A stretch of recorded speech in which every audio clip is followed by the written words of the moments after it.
que os alunos possam acompanhar depois. Deixa eu compartilhar minha janela aqui, que é o PowerPoint. Bom, estava mexendo no slide, então vou falar do início. Quando a gente fala em filosofia contemporânea, né, é muito difícil mesmo compreender, porque nós temos uma proximidade do objeto. Então, quanto mais próximo nós estamos do objeto, mais difícil. A gente olha mais os detalhes, a gente fala, olha, este objeto é composto por uma asa, por um... a gente observa mais os detalhes e em detrimento de uma visão panorâmica que a gente vê o conjunto. Então, quando eu falo em filosofia contemporânea, eu falo sobre determinados aspectos da filosofia que eu ainda, pelo tempo histórico, pela proximidade dos fenômenos e das correntes filosóficas, e como as cartas ainda estão sendo colocadas na mesa, eu não tenho uma visão completa da filosofia contemporânea. Tudo aquilo que é contemporâneo a gente sabe mais detalhadamente, no entanto, a gente perde uma visão panorâmica do resultado conjunto, né? E a filosofia contemporânea, ela vai desde meados do século XVIII, virada do século XVIII, início do século XIX, até os nossos dias, né? E aqui eu coloquei, era isso que eu estava mexendo no slide agora, eu tinha colocado essa imagem mais para baixo e coloquei ela para cima. Uma coisa que marca a ideia da filosofia contemporânea é o pensamento de Hegel sobre uma linearidade histórica na qual existe um progresso histórico, existe uma visão da história em que a história tem um acumulativo progressivo. E quando a gente for ver outros aspectos da filosofia, como, por exemplo, a arquefenomenologia do Foucault e outros filósofos, a gente vai ver que essa concepção de progresso linear também é uma construção filosófica, é uma construção europeia. Alguns outros povos pensam diferente dessa visão linear histórica de progresso, tá? Então, no século XIX, na filosofia, há uma grande descoberta da história ou a historicidade do homem, a sociedade, as ciências e as artes. É particularmente Hegel que afirma que a história é o modo de ser da razão e da verdade, e o modo de ser dos seres humanos, e que, portanto, somos seres históricos.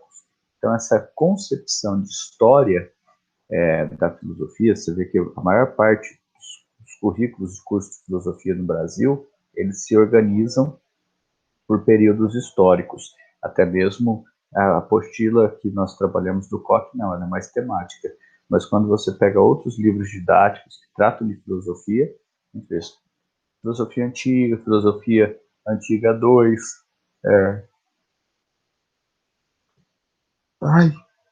nariz passado filosofia da Idade Média, Santo Agostinho, Aristóteles, tal, segue sempre uma linearidade, né?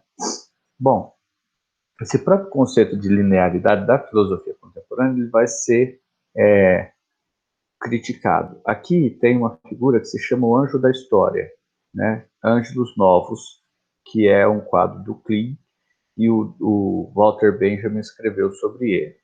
E diz o seguinte, representa um anjo que parece afastar-se de algo que ele olha fixamente, seus olhos estão escancarados e sua boca dilatada, suas asas abertas. O anjo da história deve ter esse aspecto, né? Essa é uma fala do Walter Benjamin, um filósofo que nós vamos estudar hoje. Então, é a ideia de que o progresso ele varre a humanidade como se fosse um vento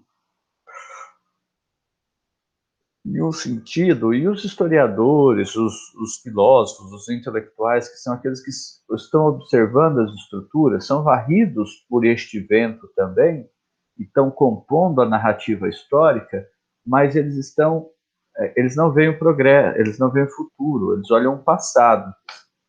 Então, o que ele está vendo? Ele está vendo aquilo que o vento foi deixando para trás, aquilo que a tempestade da história foi deixando para trás, como destruição, como instituições que acabaram, e tenta entender as instituições que estão surgindo. Então, essa ideia de crítica histórica é também muito presente na filosofia contemporânea. A filosofia contemporânea, ela se ocupa muito de observar as coisas nesse sentido, no sentido de que algumas instituições deixam de existir, as razões pelas quais essas instituições se estruturaram, e a gente pega, como por exemplo, os escritos de um filósofo contemporâneo muito na moda, que é o Bauman, a gente pega as instituições e as observa no seu momento de liquidação, de fim, de liquidez, né? Bom, no início, como nós já estudamos anteriormente, temos o surgimento da sociologia e uma visão de progresso, linearidade histórica bastante otimista, que é o que aparece com Augusto Comte. Então, um minutinho, tem aluno querendo entrar. Olá, Arthur, tudo bem? Então, voltando aqui à apresentação, vocês estão vendo a apresentação? Está aparecendo? Está sim, professor. Tá, obrigado. Bom, então, essa visão otimista de história, com Augusto Comte, até mesmo que a filosofia positivista, até mesmo o marxismo, que espera sempre o triunfo histórico do proletariado,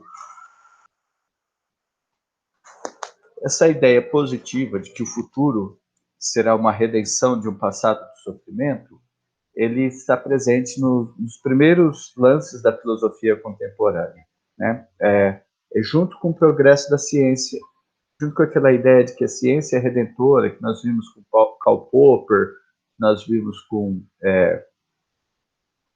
Heidegger, com Sartre, aquela fase da filosofia da virada do século XIX para o século XX, aquela filosofia também trazia algumas ideias bastante positivas de que as coisas funcionavam de tal maneira e funcionavam bem. Bom, e hoje nós vamos entender um grupo que vai dizer que não funciona tão bem assim, que é a teoria crítica. No século XX, a afirmação da historicidade dos seres humanos, da razão, da sociedade, levou à ideia de que a história é descontínua e não progressiva.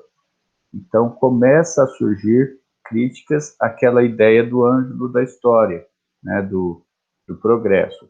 Cada sociedade tem a sua história e, por sua vez, etapas dentro de uma história universal. Então, essa ideia, inclusive, que fundamentou o racismo, fundamentou o neocolonialismo, de que teriam povos mais ou menos adiantados numa linearidade de progresso histórico, isso foi muito ruim para a história da humanidade, porque uma civilização, a civilização europeia, subjugou todas as outras, né? Então, os europeus, por exemplo, nós somos o quê? Nós falamos português, nós temos traços culturais europeus. Nós até estudamos história europeia, filosofia europeia. Mas nós somos da América Latina, nós somos resultado de uma dominação. Então, por exemplo, para nós, a construção de uma identidade é uma identidade a reboque. Nós temos a ideia, por exemplo, nefasta de que o Brasil é o país do futuro, mas não existe, né, uma possibilidade de um país do futuro. Quer dizer, o Brasil nunca é o país presente, nunca as coisas não estão boas e a gente sempre deixa para amanhã. Então, essa ideia de país do futuro, por exemplo, na identidade nacional do brasileiro, apaga também o nosso passado, porque, por exemplo, quando a gente discute questões sobre a preservação da natureza, a preservação dos povos nativos, da nossa ancestralidade, a nossa preocupação com o passado também é pouco. Nós não temos tantos monumentos, nós não temos museus, a gente derruba as coisas sem muita satisfação, né? Bota abaixo a nossa história. Você vê essa estrutura caótica da nossa arquitetura. Eu observo muito, que eu acho assim, a arquitetura aqui de Olímpia, do centro da cidade, eu acho muito bonito. Casa Tomé, que hoje é a farmácia popular, a Casa Ramos, que hoje também é a farmácia popular, os prédios da cidade de Olímpia, aquele prédio que hoje é da Sicredi, o próprio prédio da prefeitura, da Secretaria Municipal de Educação, que era o Recreativo, a Beneficência Portuguesa, que hoje que a gente chama de Pracinha da Fonte. Então, ali tem todo um aspecto arquitetônico que eu acho bonito. Você olha assim e fala, nossa, a noção estética que as pessoas tinham tinha uma certa imponência, tinha um certo cuidado de colocar uma fachada detalhada, e achava bem interessante. Aí, de repente, ó como é o vento da história, ou a nossa preocupação, a nossa pouca preocupação. Algumas casas foram colocadas abaixo. Ali na Rua São João mesmo tinha uma construção, no salão onde eu jogava capoeira, foi colocado abaixo, e assim, ele era de 1923. Era bastante antigo. Na São João não, na Coronel Francisco Nogueira. Então, e foi construído 3 ou 4 salões iguais. Derrubou um, construiu. Então a gente não tem esse diálogo com o passado. Isso é muito ruim, porque a gente esquece das famílias que ali existiram, não tem uma narrativa histórica, e a gente não vai criando afeto, não vai criando vínculo, e a gente fica com essa ideia, por exemplo, de que o lugar é um lugar de passagem. A cidade é um lugar que você habita, não é o lugar da sua comunidade, mas é o lugar que você habita, e é o lugar que você simplesmente transita. Então, esse é o problema de você sempre achar que o novo é melhor, né?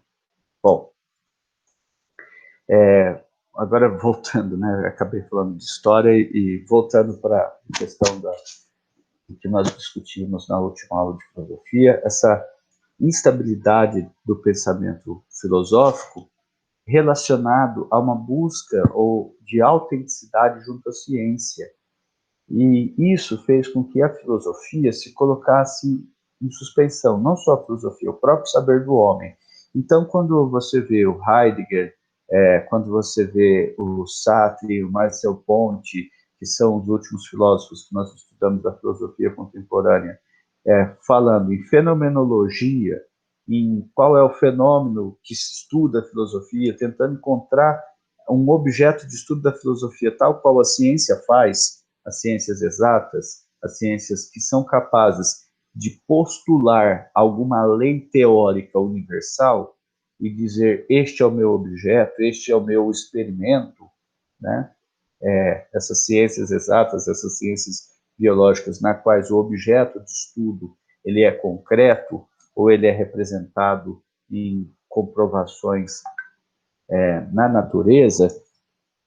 Essa filosofia contemporânea, ela vai caminhar para uma nova abstração, com Sartre, que é a fenomenologia, mas principalmente quando eles discutem, por exemplo, être et rien, o ser e o nada, o ser e o tempo, devolve as discussões para a ideia de ideia, para a concepção do que é ideia, do que é razão, e aí devolve para uma questão que é o eu.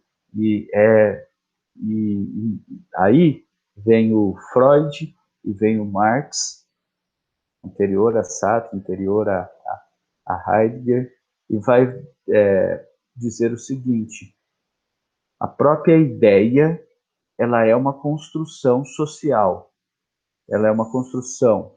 A ideia não é original, como, por exemplo, propõe o Marx com a questão da ideologia, em que ele vai dizer que a representação ideológica é uma construção, é uma construção social intencionada, né? Há uma certa intenção em inculcar determinados valores na mente das pessoas, e aí você constrói a ideologia enquanto representação ideal de realidade e como a aceitação da realidade tal como ela é, nessa concepção de ideologia do Marx. E o Freud, que vai colocar em suspensão a concepção filosófica com a ideia de inconsciente. Então, a filosofia ela avança muito nesse sentido de interiorização. Tanto é que hoje eu assisto bastante aquele café filosófico que passa na cultura e acompanho alguns filósofos, as pessoas que escrevem sobre filosofia, né? Eu acompanho principalmente a Maria Rita Kell, eu acompanho também a Christian Duncan, que são psicanalistas que são convidados a todo momento a escrever livros sobre filosofia. Então, a filosofia contemporânea ela tornou-se também algo muito íntimo, muito de psique. Tanto é que tem gente que fala em filosofia clínica, a filosofia como substituindo o psicólogo. Existe até uma disputa jurídica se isso é permitido. Coitado dos psicólogos, né? Já tem que lidar com as pessoas que não conseguem fazer nada e se tornam coach, e agora, e antes disso, tinha os filósofos que não sabem fazer perguntas, mas querem auxiliar as pessoas, né? Então, os psicólogos, eles sofrem também com a concorrência dos filósofos de uma chamada filosofia clínica que não tem amparo legal. Assim como coach, filosofia clínica não tem amparo legal. Isso é assunto de psicólogo e de psiquiatra. Mas a filosofia, ela se ocupa muito a partir do, do Freud, né, e depois Sartre, Heidegger, a Simone de Beauvoir, em falar como é a construção da consciência, como é a construção da ideia no indivíduo, né? Bom, e eu passei. A psicologia ensinaria definitivamente como funciona a psique humana, os comportamentos, a modo de controlá-lo, e também surge então a filosofia vai tratar de grandes temas como angústia, medo, loucura, a sociologia também, né? E aí você tem uma tecnologia associada à filosofia, que é você transformar este conhecimento sobre a psicologia e sobre a filosofia em algo em técnica que levaria o conhecimento a outras pessoas, e aí você tem o surgimento da pedagogia. A pedagogia, que é a associação dos conhecimentos científicos, que permitiria adaptar perfeitamente as crianças às exigências da sociedade. Então você tem já existia uma coisa chamada didática e uma coisa chamada ratio studior, que é a metodologia de ensinar, mas isso era capturado pelas igrejas, pelos debates religiosos e existenciais filosóficos profundos, mas os padres, né, também começaram a estudar como as crianças aprendiam, e aí a pedagogia também entra como uma apropriação da filosofia, ou uma realização da filosofia. Então, você tem a filosofia neste momento como uma paridora, né, de novas ciências, psicanálise, psicologia, pedagogia e sociologia, e essa ciência e essa filosofia como parideira vai fazer com que as discussões, por exemplo, as discussões de pedagogia, elas acabam sendo a filosofia acaba sendo apenas uma alegoria dentro da discussão de pedagogia. Então, hoje a pedagogia se importa mais com a técnica do que com a maneira com que as crianças aprendem, ou aquilo que é ensinado, ou por que se ensina de tal maneira, e por que ensinar isso, né? Então, isso também tem uma influência de um ramo da filosofia contemporânea, elaborado por Bertrand e por Stuart Mill, que é o utilitarismo. Mas o utilitarismo, nós vamos reservar essa discussão quando a gente for tratar de ética. Bom, aí o século XX não foi um século muito tranquilo, foi um período em que a humanidade ela se desdobrou nas duas guerras mundiais. E assim, a humanidade, o comportamento europeu em relação ao restante da humanidade sempre foi muito violento. Só a gente percebeu o genocídio da América, o genocídio a diáspora negra na África. Então, enquanto a crueldade estava existindo contra alguém que não era semelhante e estava afastado, o latino-americano, o africano, a filosofia mantinha o seu otimismo. Quando acontece as duas guerras mundiais e a bomba atômica, a Segunda Guerra Mundial, com o desfecho da bomba atômica, há um choque na humanidade, né? Então, o bombardeio atômico de Hiroshima e Nagasaki, os campos de concentração nazista, as guerras da Coreia e do Vietnã, no Oriente, a guerra do Oriente, no Oriente Médio, a guerra do Afeganistão, a invasão comunista da Hungria e da Tchecoslováquia, as ditaduras na América Latina, a devastação dos mares, os perigos cancerígenos. Então, todas essas dores historicamente registradas e visivelmente e politicamente criadas e discutidas, todas essas dores elas levam o homem a esse rien, esse ser e o nada. O homem pode até ser bom, mas a humanidade é cruel. O conjunto da humanidade é bastante devastador. E aí aquilo que era uma visão de progresso da ciência, que via desde o Augusto Comte, passando pela fenomenologia, anterior a isso, né, as promessas do René Descartes, de uma filosofia moderna que iria trazer ao homem, a ciência moderna, que iria levar o homem para um estágio melhor de convivência, isso começa a ser repensado por aquilo que é chamado de o breve século XX, por um historiador inglês chamado Eric Hobsbawm, em que ele vai dizer que este breve século XX, que vai do começo da Primeira Guerra Mundial à queda do Muro de Berlim, a humanidade ela vai ser colocada diante do espelho e não vai se ver tão bela, vai ver, é um espelho fracionado, é um espelho quebrado, né?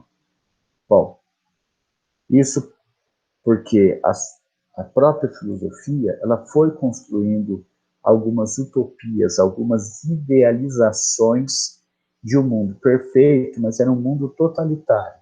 Então, querendo ou não, você tem a influência de aspectos de Heidegger, de Kierkegaard, de Nietzsche na filosofia,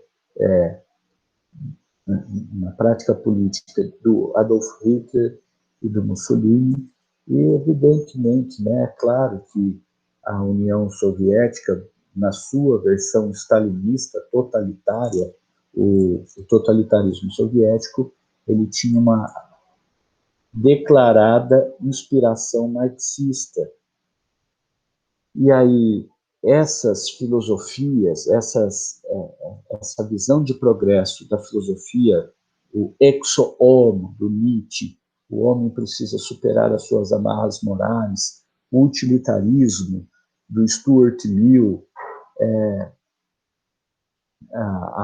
e do Bertrand, que diz que a razão deve ser medida pela distribuição da felicidade.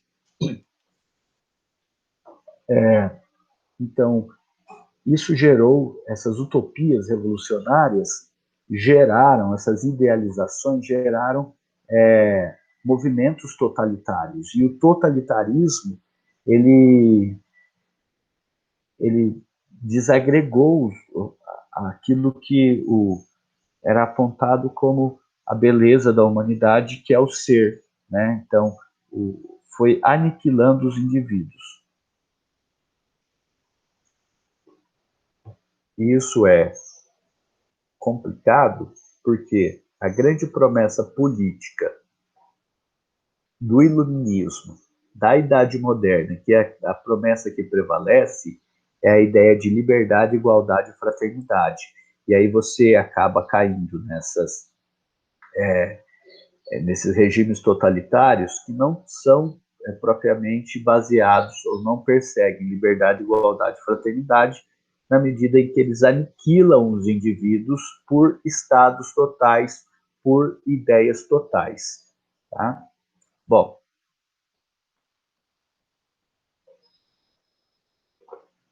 um outro elemento que vai ser fator de crítica e desagregação pela teoria crítica é que os processos que o Weber apontava como necessários para o Estado moderno, a burocratização, as organizações estatais, empresariais, político-partidárias, vivendo dentro de determinadas regras, vai fazer surgir um grande poder burocrático, né? Ou a tecnocracia, como é uma crítica de um dos filósofos contemporâneos, o Habermas, que vai falar de que nós estamos caminhando para uma sociedade tecnocrata em que o poder não está distribuído ao povo, não é um demos kratos, é um poder do povo, mas um technos kratos, um poder dos técnicos e dos burocratas. Né? Bom, o crescimento das burocracias que dominam essas organizações levou a filosofia a indagar como os seres humanos poderiam derrubar esse imenso poderio que governa secretamente, que deles desconhecem e que determina nossas vidas cotidianas, desde o nascimento até a morte, como diz a música lá do Chico Buarque, a permissão para nascer, por me deixar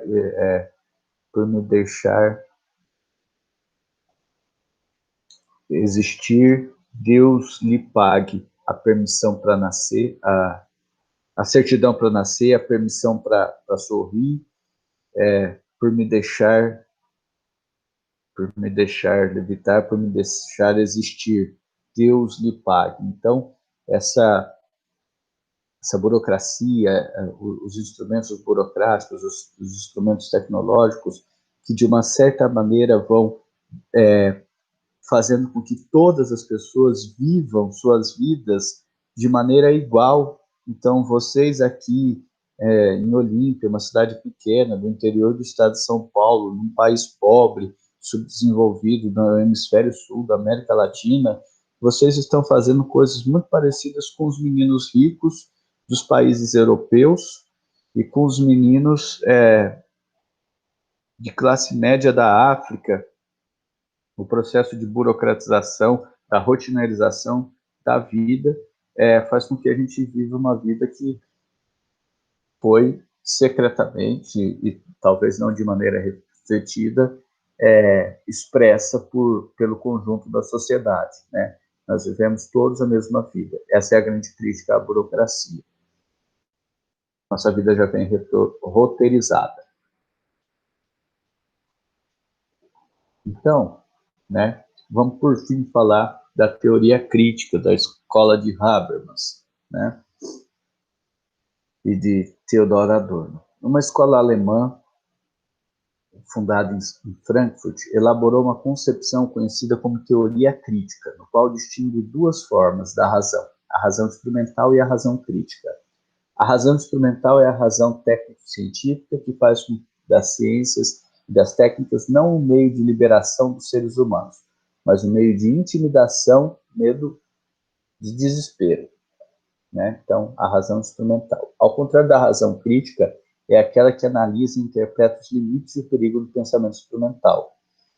E afirma que as mudanças sociais, políticas e culturais só se realizarão verdadeiramente se tiverem como finalidade a emancipação do homem, tá? E não as ideias de controle, domínio técnico-científico sobre a natureza e a sociedade. Eles estavam muito impressionados com o esforço intelectual que se teve, o maior esforço intelectual até então, né? E eu estava pensando nisso esses dias, quando eu estava vendo um debate na cultura, naquele Opinião Nacional, sobre a vacina do coronavírus. Uma rede incrível de cientistas estão tentando salvar a humanidade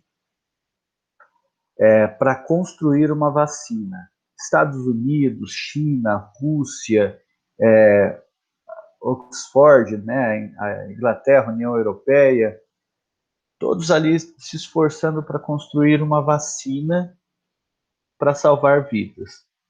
O único esforço parecido foi o esforço da bomba atômica, em que houve o projeto Manhattan de construção da bomba atômica. Então, nesse sentido, a humanidade está melhor do que há 100 anos, há 90 anos, quando foi o projeto Manhattan para a construção da bomba atômica que deu origem à internet. Então, de qualquer maneira, né, essa ideia de progresso da ciência, né, dessa rede científica, não sei se isso foi determinado pela maneira com que os tempos de paz que nós vivenciamos a partir do final dos anos 90 levou a uma integração da humanidade, mas o esforço que se tem agora, essa guerra fria e essa corrida científica, que é mais interessante do que a corrida espacial, mais interessante do que a corrida atômica, porque elas buscam uma solução comum para o homem enfrentar um problema, uma doença que foi comum. Então, nesse sentido, eu consegui construir uma ideia bastante positiva sobre o coronavírus e a construção da vacina. Né? Eu consegui ver um lampejo delirante de que a humanidade pode fazer algo bom. Né? Bom, aí nós temos a escola crítica de Frankfurt. O pensamento alemão, seja qual for a tonalidade ideológica, dominou o cenário intelectual de 1850 a 1950 e novamente agora, tá? Depois que a Alemanha foi reconstruída, a Alemanha é o país que produz mais filosofia no mundo, né? Então, as escolas filosóficas alemãs, elas são as mais grandiosas. Tem até uma música do Caetano Veloso que diz não é possível, as melhores músicas são cantadas em português e a melhor filosofia é feita em alemão. Então, te convido te convido a filosofar em alemão e a amar em português, né? A cantar em português. Então, a própria estrutura da língua alemã, que transforma expressões em palavras, né, em um sentido total. Então, o idioma alemão tem muitos verbetes, bem mais do que os outros do Ocidente, né? E a Alemanha é a grande produtora de filosofia. Foi de 1850 a 1950. Aí, quando veio o regime totalitário na Alemanha, os filósofos se refugiaram mundo afora, mas aqui no Brasil, no Rio de Janeiro, prestigiando bastante a Universidade Federal do Rio de Janeiro, mas eles foram principalmente para os Estados Unidos, e a filosofia alemã, ela ela é o farol da filosofia. O que acontece em termos de filosofia acontece primeiro na Alemanha. Inclusive, eles estão passando por um processo de orientalização da filosofia, e tem um filósofo coreano que tem influenciado muito a filosofia alemã, que ele se chama... Eu teria que pegar o livro dele, porque é muito difícil a pronúncia. Bui Shi Yong, né, uma coisa assim. O livro dele mais legalzinho assim, mais fácil de ler, se chama O Tempo de Cansaço, né? Então a filosofia alemã, ela vai se concentrar nessa teoria crítica. A teoria crítica, também chamada de Escola de Frankfurt, que foi fundada em 1924, ela juntou autores e pensadores da Alemanha, principalmente de origem judia, e esses filósofos aqui, em Frankfurt, eles criaram um instituto de pesquisa social. E essa escola juntou não só filósofos, mas como sociólogos, historiadores, pedagogos. Essa daqui é a Montessori. Esse daqui é o Walter Benjamin. Então, eu não consigo ver as outras pessoas, não sei identificar. Esse é o Walter Benjamin, aqui, que é o mais engraçadinho deles. Eu acho que esse é o Mark Ferro, essa é a Montessori, mas, de qualquer maneira, são filósofos que se juntaram ali em Frankfurt e começaram. Não é uma escola fundada, assim, não tem um prédio. Existiu o prédio, mas foi queimado pelos nazistas, mas era uma escola de pensamento, uma reunião de pensamento, né? Viviam uma época de inflação galopante, eles viveram na época da República de Weimar, e tumultos políticos espalhados por grande parte da Europa. Todos os pensadores tinham alguma inspiração, uma raiz marxista. O marxismo prevalecia na filosofia alemã. No entanto, eles percebiam algumas limitações do marxismo ao tratar de economia, especificamente, sociologia, psicologia, pedagogia, nascendo assim e eles também tinham algumas críticas ao marxismo, nascendo assim uma ideia de social-democracia.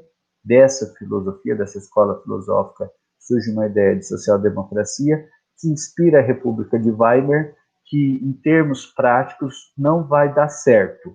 A República de Weimar foi aquele período entre a Primeira e a Segunda Guerra Mundial que a Alemanha experimentou uma sofisticada experiência governamental, que não redundou em resolver a fome, o problema da inflação, e não controlou a ascensão totalitária. Então, suas investigações não tomam o caráter de um sistema, mas sim um conjunto de ensaios, e, portanto, são estudos que vai trazer uma inovação que se chama a interdisciplinaridade. Então, por exemplo, o Walter Benjamin, não, o Adorno, quando ele escreve a personalidade autoritária, finalmente esse livro saiu em português pela editora da Unesp. Então, quando ele escreve a personalidade autoritária, ele vai fazer estudos de sociologia, de psicologia, ele vai fazer estudos sobre antropologia, física. Então, ele pega outros pensamentos, outros historiadores, outros filósofos, e vai construir um instrumental para investigar o porquê da ascensão autoritária na Alemanha e também nos Estados Unidos. E aí ele vai fazer perguntas tais como: você gosta do autoritarismo? Não dá certo, ninguém gosta. Aí ele fazia perguntas como assim: você acha que as pessoas os homossexuais devem ter menos direitos sociais, os homossexuais não devem se casar, os homossexuais não devem adotar filhos, ou quando você está no alto de um edifício, você tem uma propensão, você pensa como seria se você se jogasse, você gosta de esportes radicais, então ele vai pegar, fazer perguntas com subterfúgios, com fugas, para traçar numa perguntas íntimas, mas numa vastidão de entrevistados. Então ele vai traçar perfis autoritários ou propensão ao autoritarismo, porque a grande questão é como que na Alemanha, o país que tinha um melhor grau de escolarização, permitiu que ascendesse um regime autoritário tão tacanho, tão chulo como o regime nazista. Como que no melhor momento educacional de um país ascende o totalitarismo?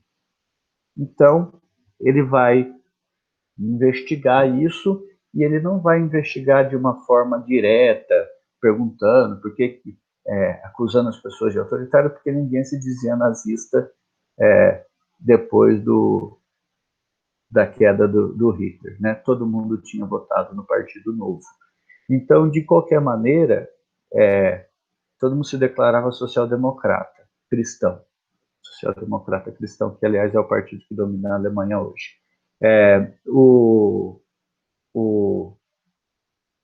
Então, ele vai fazer essas perguntas utilizando elementos interdisciplinares. Tá? Então, a filosofia, aquilo que o Heidegger e o Sartre e o Marcel Comte discutiam sobre a filosofia ter um objeto próprio, a escola de Frankfurt vai superar isso, dizendo que a filosofia pode ter um objeto, deve ter um objeto compartilhado com as outras formas de pensamento. Essa discussão de atomização da discussão, agora vocês vão ter aula de filosofia, agora vocês vão ter aula de sociologia, agora vocês vão ter aula de matemática. A escola de Frankfurt supera isso e vai dizer que as investigações elas devem ser holísticas, elas devem ser passar por todos esses instrumentos.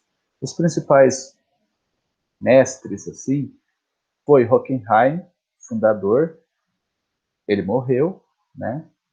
Depois veio o Theodor Adorno. Mas não é que eles tinham como, por exemplo, a gente fala teoria crítica, a gente não fala adornianos, como a gente fala maximinianos, como a gente fala jungerianos, freudianos. Não, é teoria crítica. Então, não tem uma designação de um grande mestre que vai postular, vai lançar algum manifesto ou algumas indicações metodológicas a se seguir. Na verdade, eles não vão se ocupar disso, mas haverá aqueles filósofos, como, por exemplo, o Adorno, nesse livro que eu acabei de falar, a Ascensão dos Regimes Totalitários, né? A metodologia que ele vai usar, as entrevistas, a maneira com que ele organiza as entrevistas e a maneira com que ele interpreta a comunicação em massa, aquilo que vai ficar no final, nos apêndices, nos anexos, vai influenciar os outros pensadores, os outros sociólogos e filósofos do mundo afora. Tá? Então, como eu disse, eles não lançam uma nova manifesto ou programa, né, que tornou tão conhecido e importante. O manifesto ou programação de ação apresentado por Hockenheim como um novo paradigma, né? Então ele vai lançar um manifesto, eu escrevi errado. Mas o programa de ação apresentado por Hockenheim como um novo paradigma, numa fusão do materialismo histórico com a psicanálise, acabou por fundar essa chamada teoria crítica. Como foi dito, Hockenheim apresentou um paradigma que dizia, representado pela fusão do materialismo histórico com a psicanálise, ele faz um contrapeso entre uma teoria tradicional estanque, marcada por delimitações metodológicas, e ele vai dizer que muitas vezes os filósofos estão presos aos seus paradigmas e, diante de uma verdade que refuta o seu paradigma, ele abandona essa verdade ou esse fato. Então, buscava construir um saber racional que denuncie o irracional que existe na história e da sociedade. Então, é uma fusão aí do marxismo com a psicanálise freudiana. A proposta da teoria crítica, a primeira proposta é que ela fosse um lugar de autocrítica e esclarecimento, não permitindo uma reprodução da dominação, ou seja, contra esses dogmas totais. Também visava um comportamento crítico nos confrontos com a ciência e a cultura, apresentando uma proposta de reorganização da sociedade de modo a superar o que eles chamavam de crise da razão, que é principalmente pela ascensão da cultura de massa. Depois vocês dão uma olhada aí na coleção de slides de vocês, quando a gente falou sobre cultura de massa, a gente falou da teoria crítica, tá? Que gera uma crise da razão, né? Nós temos hoje, pela indústria da comunicação, rádio, TV, internet, redes sociais, uma crise da razão, né? E isso também aconteceu com a ascensão do cinema, do rádio e da TV.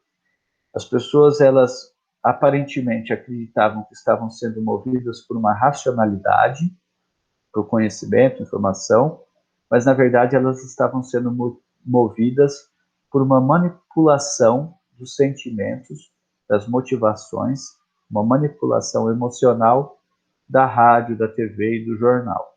A mesma coisa hoje, as pessoas acreditam que elas estão falando a verdade, estão sendo conduzidas por informações verdadeiras ou com algum respaldo de verdade, no momento em que elas adentram as redes sociais e utilizam esses instrumentos de comunicação em massa, como, por exemplo, o WhatsApp, para se informar.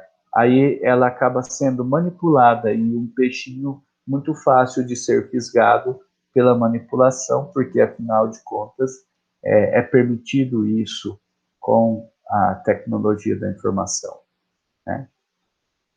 Aí o Horkheim também vai entender a sociedade buscando uma investigação analítica dos fenômenos estudados e relacionando esses fenômenos com o que os provocam, uma relação causal.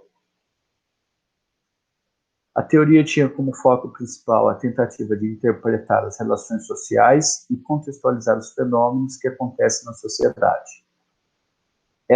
As principais alvos das críticas, da teoria crítica, é a sociedade burguesa, que se tratava de mudar as estruturas da sociedade moderna, crítica ao marxismo dogmático,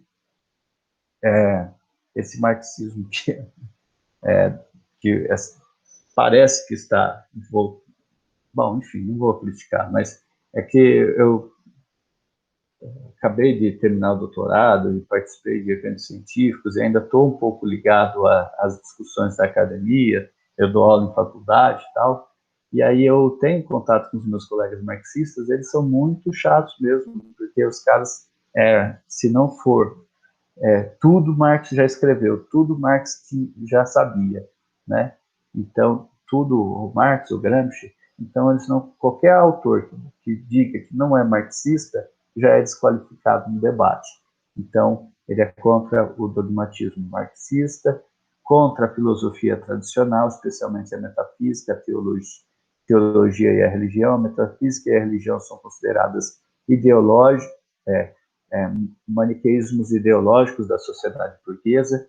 Aqui a crítica da razão e do progresso, né, que está o textozinho do... Ai, mas eu sou burro, coloquei em alemão o texto. Mas o trecho que eu traduzi está em português, lá em cima. É do Walter Benjamin. Tá? Então, a crítica da razão não tem sido instrumentalizada, a razão ela tem sido, instrumentalizada para obter benefícios para algum, né? Então, a razão, a ciência, a instrumentalização da ciência, inclusive aquela ciência que a gente prefere em detrimento de outra.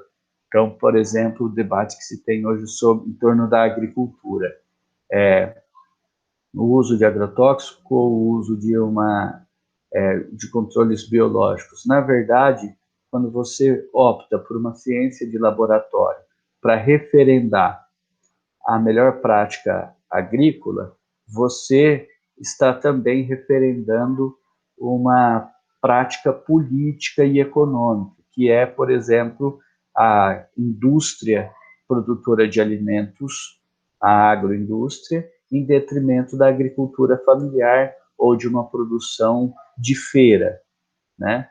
Então, nós temos aí essas opções políticas que parecem que nós não pensamos, que os cientistas acabam não pensando em qual é a razão da sua pesquisa, né?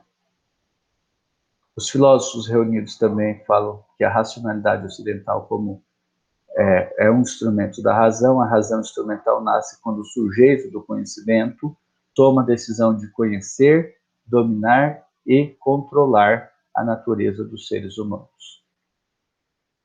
O Adorno, na medida em que a razão se torna instrumental, a ciência vai deixando de ser uma forma de acesso ao conhecimento verdadeiro para se tornar instrumento de dominação. Então, essa ideia de dominar e controlar a natureza e os seres humanos, utilizando o conhecimento, é a chamada razão instrumental, que deve ser superada por uma razão crítica. Você questionar o porquê você faz esse tipo de reflexão, porque você busca esse tipo de conhecimento. Essa razão instrumental nos permite compreender a transformação de uma ciência em ideologia, isto é, em senso comum cientificista, que a ideologia da ciência não se reduz à transformação da teoria científica em ideologia, mas encontra-se na própria ciência. Então, não é que a razão instrumental ela vai se transformar, a ciência vai se transformar em ideologia, mas é que a ciência tem uma ideologia que a encobre, que está por cima dela, né? Enfim, sobre o marxismo, enfim, no que toca a posição deles em favor de um marxismo apolítico, pelo menos foi o caso de Horkheimer e Adorno, ele não deu frutos práticos, tá? Visto que o chamado neomarxismo, marxismo subjetividade, ele é rechaçado pela pelo marxismo político, né? Tanto é que as disputas em torno do marxismo, as ideologias do Marx, o Marx político, o Karl Marx político, ele tem que se sobreposto ao Karl Marx científico. A gente recupera o Karl Marx muito mais como aparato para uma argumentação política do que uma instrumentalização das ciências sociais. Então, talvez seja isso mesmo. A obra do Karl Marx como manifesto do Partido Comunista é mais importante do que o Capital. Talvez seja isso, eu não concordo, mas talvez seja isso. O Marx é mais político do que filósofo. Aqui, os dois inspiradores, né, os dois contrapontos da filosofia que vai criticar a razão, que vai colocar, são chamados mestres da suspeita, porque eles colocam toda a filosofia em suspensão, o Karl Marx e o Freud, com a ideia de ideologia, o Karl Marx, e com a ideia de inconsciente e perturbações psíquicas do sofrimento do Freud, né? Então, a razão, a filosofia contemporânea, ela é muito aqueles que acabaram com o iluminismo, digamos assim, colocou toda aquela filosofia moderna que seguia uma linearidade, que era discutida seriamente, o Karl Marx e o Freud, né? Eles vão acabar com o otimismo filosófico e vão dizer que vão apontar muito seriamente que o pensamento filosófico e o pensamento científico, ele tem limitações difíceis de serem contornadas, e a ação humana ela é conduzida por uma ideologia, como propõe o Karl Marx, e a ação humana e o pensamento humano não pode ser um objeto de estudo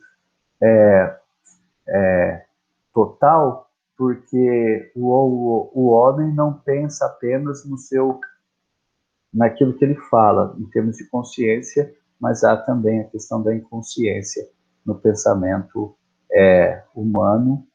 Essas são as propostas do Freud, tá? Então, deixa eu voltar aqui. Acho que por hoje, espero que tenha gravado tudo bonitinho para a gravação. Alguém tem alguma questão?